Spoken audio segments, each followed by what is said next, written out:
Let's cry with Oseni Rufai about Nigeria. Let's cry about economy and high debt profile. Let's cry about insecurity.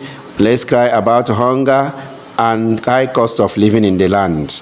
The cry is not just a cry of shedding crocodile tears. It's a call for Nigerians who are already feeling the pain to demand accountability from our leaders, to summon the courage to request for the right thing to be done, to request for good governance, to request for transparency and accountability in government. Enough should be enough.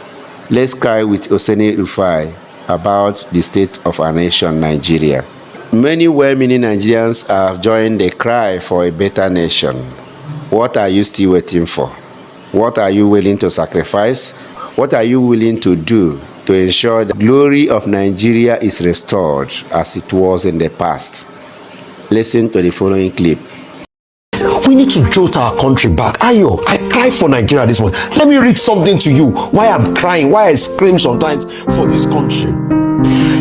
On the 23rd of December 1974, Nigeria signed a long-term borrowing agreement with the World Bank. Under this agreement, Nigeria provided $240 million in net resources to the World Bank reserves. And we're borrowing World Bank money. We're lending World Bank money to do development projects for other countries. In 1975, we also lent $120 million to the IMF. This country was not depending on aid in the 70s. I feel like crying this morning. What has happened to this country? And because people are looting the country dry? Listen to me very well. This is why I'm telling Nigerians. I hope people can understand this thing. I was just speaking to my kids and I tell them that the reason I'm ashamed of my generation is that my generation enjoyed Nigeria so well, and instead of living Nigeria better, we are living Nigeria worse than we met it. These days, who is that person in Nigeria now that will leave secondary school, pass JAMB, and do well in the university and get the Commonwealth scholarship? Nobody again. That program is dead. That program is dead. Who is that person that will go to, who has nobody and will be able to enter by merit, right? Go to the university and lecture and enter the bank by merit. Those programs are dead. Who is that person that when you know you have nobody to sponsor you, right in the university, the 50 kobo per meal, government will give you plus state bursary. And you can survive without parental support in the university. These are the things we inherited. And my generation failed to hand it over to our kids. That's why I said I will not forgive them. This is my generation. Because if you do not know what we went through, you will not understand how bastardized the economy is today. So what I'm only begging now, especially when I say this young Nigerians, you don't know what you missed when Nigeria was good. You don't know, especially if you are below 40, 45. You don't know anything what you miss. If you know, if you know how beautiful this country was, in UCH Ibadan there, Saudi Arabia, their king was coming for treatment in UCH Ibadan. Saudi Arabia king was coming to UCH for treatment.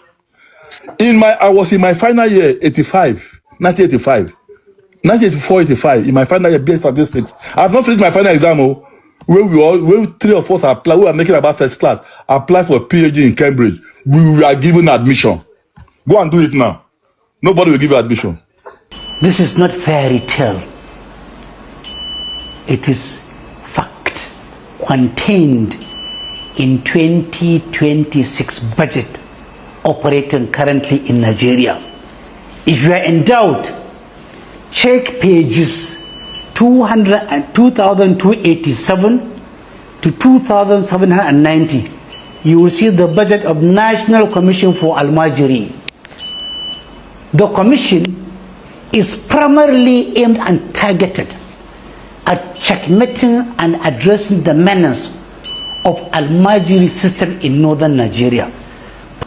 Politicians are now using the platform of the Almajiri system to siphon money and insert capital projects that have no bearing with the life and living and comfort and welfare of the Almajiri. For example, in the 2026 budget currently operating, 1.4 billion naira was inserted in the National Commission for Almajiri as what?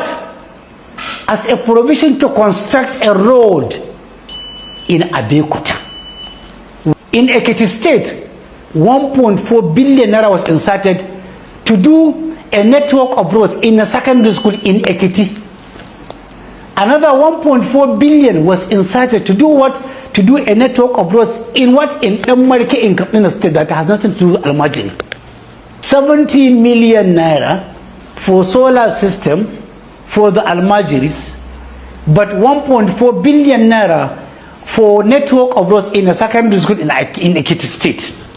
1.4 billion in Damarike in Katsina State for roads. 1.4 billion naira in Abeokuta for roads. 70 million naira for solar power for all Almajiri schools in northern Nigeria. 1.4 billion naira was allocated for what? For CBT, computer-based testing center. For what?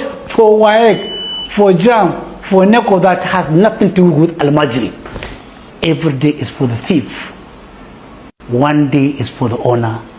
A day is coming. Well, as fresh budget controversy is generating debate across Nigeria, after Public Accountability Organization, Trachea, a unit of budget, revealed that the federal government has allocated a staggering 8.05 billion naira in the 2026 budget for construction, renovation, and equipping of churches and mosques. Well, according to the breakdown, 1.91 billion naira was allocated to 7 church-related projects, while 6.14 billion naira was earmarked for 52 mosque-related projects, with the funds embedded across ministries and agencies traditionally detached from religious affairs. While among the most eyebrow-raising line item, 1 billion naira channeled through the Industrial Arbitration Panel under the Ministry of Labour for the provision of musical and cultural equipment to churches in Bende local government area of Abia State. Can you imagine that? And 210 billion naira was allocated to the Institute of Agricultural Research in Zaria. Ayo, this is an agricultural agency for a construction of a mosque. So the first question is that when there was a budget defense, how did this pass over or was not scrutinized by the Senate Committee on Budget? Why was this allowed to fly, that the constitutional provisions that some of these agencies come under, it wasn't flagged? That's number one. Number two is that, OG, a lot of these things, I dare say, are for fraudulent activities. A lot of these projects, this 8 billion, they will not see the light of day with this church and mosque projects. It will just go whoop, like that, and nobody will ask questions. So the body or the institution responsible for oversight function should be brought on that question as to why there's not the budget office, number one, how this was outlined in the budget of 2026. Then the oversight functions of the Senate failed in their duty to actually protect the interests of Nigerians whom they are supposed to represent. And this cannot continue. And this corruption must stop. It is corruption. See, Oji, there is no way these lawmakers would tell me that they didn't know about this padding in this budget. Everything from these lawmakers have been fraud. Tax law, fraud. Budgets, fraud.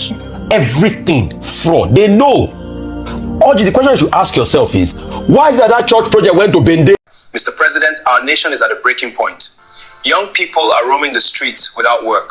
Small businesses are barely breathing. Families are struggling to afford the simplest necessities. And insecurity continues to choke economic life across our communities. At